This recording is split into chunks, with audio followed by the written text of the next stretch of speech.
नमस्कार सर्वांना. आज आपण एक वेगळ्या पद्धतीने ऑमलेट तयार करणार आहोत.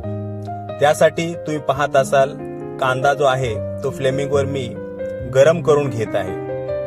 त्याला व्यवस्थित थोडंसं भाजून घेतल्याच्या नंतर तुम्ही पाहत असाल तो जास्त तर नाही पण तो अर्धा कच्चा अर्धा भाजून मी घेतला आहे.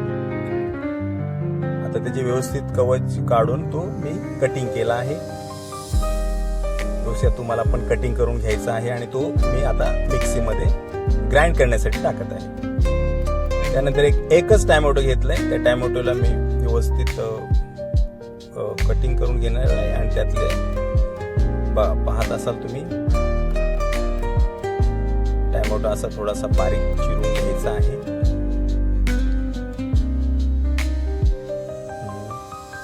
बघा टोमॅटो कापून झाला आहे. तो पण मिक्सीच्या बॉलमध्ये टाकला मी. थोडासा लसूण जास्त तर नाही, फक्त 5 किंवा 6 पाकळ्या. तो पण तुम्ही पाहत असाल माझी ऑमलेटची रेसिपी. आता कढीपत्ता, त्यानंतर 4 ते 5 हिरव्या मिरच्या, कोथिंबीर, हे सगळं आणि अमूल बटरचं छोटंसं पॅकेट.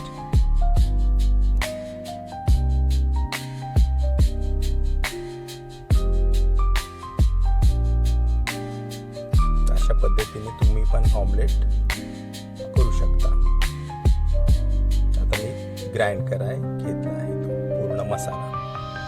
पाहत असाल तुम्ही मसाला ग्राइंड होत आहे. त्याची पेस्ट करायची पूर्ण तुम्हाला एकदम बारीक.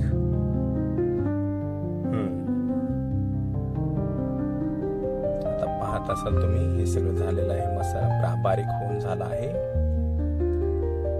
मी फ्राय पॅन घेतला आहे. फ्राय पॅन मध्ये आता ऑइल टाकूया. तुम्हाला जमतं तेवढं आम्ही अर्धा पळी पेस्ट पूर्ण आता टाकली आहे त्यावर, जी पेस्ट तयार केली होती. आणि ती पेस्ट व्यवस्थित फ्राय पॅनवर आथरून घ्यायची आहे तुम्हाला,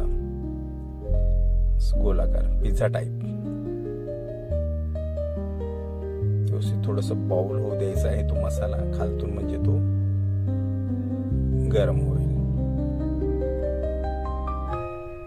आता बाउल झाल्याच्या नंतर वरतून तुम्हाला अंडी टाकायचे, जे मी अंडी टाकली आहेत. तुम्ही पाहत असाल काय अंडी अशी, त्यामुळे ती पसरली थोडीशी पूर्ण फ्राय पॅनवर. मोठा ऑमलेट होत आहे, लार्ज. झाकण वरून टाकायचंय आणि 5 ते 6 मिनिटांनी काढायचंय. झाला तुमचा ऑमलेट एकदम हेल्दी. चला तर मग चॅनलला लाईक आणि सबस्क्राईब करा. Bye bye.